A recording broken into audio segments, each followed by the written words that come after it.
Hello friends, எல்லோரும் எப்படி இருக்கிறீங்க? இன்றைக்கி காலிஃப்ளவர் வச்சு கோபி மஞ்சூரி எப்படி செய்யுதுன்னு வாங்க பார்க்கலாம். ஃபஸ்ட்டு காலிஃப்ளவரை க்ளீன் பண்ணிக்கலாம். இந்த மாதிரி இலையெல்லாம் வந்து நல்லா பிச்சு எடுத்துடலாம். நம்ம வந்து காலிஃப்ளவரில் ரொம்ப பூச்சிங்க இருக்கும். ஸோ அந்த பூச்செல்லாம் நல்லா க்ளீன் பண்ணி எடுக்கணும். கட் பண்ணிக்கலாம். இப்போது அந்த பூவாக இருக்கிறத கட் பண்ணிவிட்டு நம்ம குட்டி குட்டி பீசஸாக தான் கட் பண்ணுறோம்.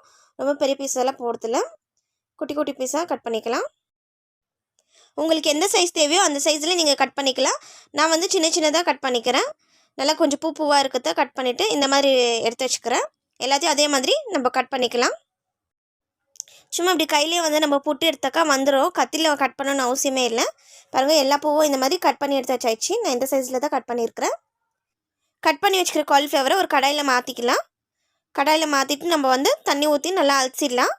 தண்ணி ஊற்றி நல்லா 2-3 டைம் நம்ம அலசி எடுத்து வச்சுக்கணும். காலிஃப்ளவரை 2-3 டைம் அலசி எடுத்து வச்சாச்சு. இப்போ வந்து திரும்ப வந்து சுடுதண்ணியில் நம்ம வந்து ஒரு ஆவி காட்டணும் காலிஃப்ளவரை. அப்போ தான் வந்து பூச்செல்லாம் இருக்கிற பூச்செல்லாம் செத்துரும். நான் வந்து கொஞ்சமாக தண்ணி ஊற்றி உப்பு மஞ்சத்தூள் போட்டு ஒரு ஆவி காட்டி வச்சுக்கிறேன். இது மாதிரி கொச்சோடனே ஆஃப் பண்ணிடணும். ரொம்ப வெந்துடக்கூடாது, இல்லைன்னா கொலன்னு ஆகிடும் நம்ம கோபி பண்ணும்போது.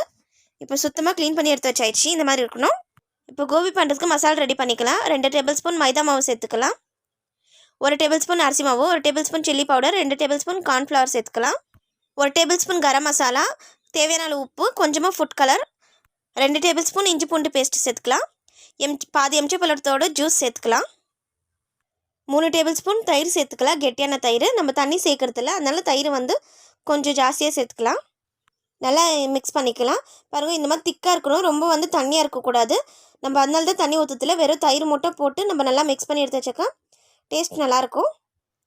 சுத்தம் பண்ணி வச்சுக்கிற காலிஃப்ளவர் எடுத்து மசாலாத்தோடு சேர்த்துக்கலாம். நல்லா மசாலா வந்து காலிஃப்ளவரில் ஒட்டணும். நல்லா மிக்ஸ் பண்ணிக்கலாம்.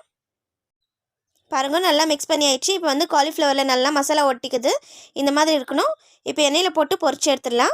ஒரு கடாயில் வந்து தேவையான அளவு எண்ணெய் ஊற்றிக்கலாம். எண்ணெய் ஊற்றி காலிஃப்ளவரை போட்டு நல்லா பொரிச்சு எடுத்துடலாம்.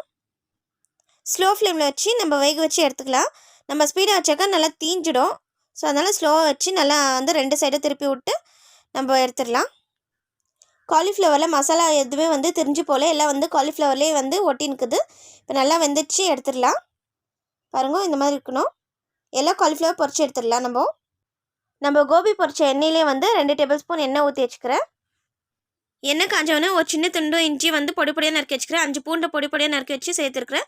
இஞ்சியோட பூண்டோட பச்சை வாசனை போகிற அளவுக்கு நல்லா வதக்கிக்கலாம். இஞ்சி பூண்டு நல்லா வதங்கிச்சு. இப்போ வந்து பாதி வெங்காயம் வந்து நான் இந்த மாதிரி கட் பண்ணி வச்சுக்கிறேன், அது சேர்த்துக்கலாம். பச்சை மிளகாவை 2 சேர்த்துக்கிறேன். கேப்சிகம் வந்து கலர்ஃபுல்லாக இந்த மாதிரி கட் பண்ணி வச்சுக்கிறேன். அது நல்லா சேர்த்துட்டு நல்லா வதக்கிக்கலாம். கொஞ்சம் எண்ணெயில் நல்லா வதங்கட்டும். நல்லா வதங்கிச்சு. 2 டேபிள் ஸ்பூன் சோயா சாஸ் ஊற்றிக்கலாம். 1 டேபிள் ஸ்பூன் சில்லி சாஸ் ஊற்றிக்கலாம். 2 டேபிள் ஸ்பூன் டொமேட்டோ கெச்சப் சேர்த்துக்கலாம். 1/2 டேபிள் ஸ்பூன் மிளகுத்தூள் சேர்த்துக்கலாம். தேவையான அளவு உப்பு சேர்த்து நல்லா மிக்ஸ் பண்ணிக்கலாம்.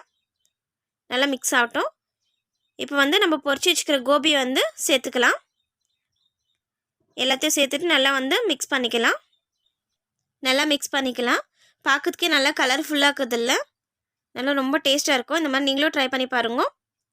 இப்போ வந்து கடைசியாக வந்து கொஞ்சமாக கொத்தமல்லி தழை தூவி இறக்கிடலாம். ஸ்ப்ரிங் ஆனியன் இல்லை, ஸோ அதனால் கொத்தமல்லி தழை தூவி இருக்கிறேன். நல்லா மிக்ஸ் பண்ணிக்கலாம். கோபி மஞ்சூரி ரெடி ஆயிடுச்சு. குழந்தைங்களுக்கு ரொம்ப விருப்பமாக இருக்கும். நம்ம ரோட் சைடில் எவ்வளோ டைம் வாங்கி கொடுத்துருக்கோம். நம்ம வீட்டில் இந்த மாதிரி வாங்கி கொடுத்தாக்க நல்லா சாப்பிடுவோங்க குழந்தைங்க. நீங்களும் உங்கள் வீட்டில் ட்ரை பண்ணி பாருங்கள். இந்த வீடியோ உங்களுக்கு பிடிச்சிருந்தா லைக் பண்ணிக்கோங்க, ஷேர் பண்ணிக்கோங்க, மறக்காமல் சப்ஸ்கிரைப் பண்ணிக்கோங்க. அப்போ தான் புது புது வீடியோஸ் போடும்போது உங்களுக்கு நோட்டிஃபிகேஷன் வரும். தேங்க்யூ.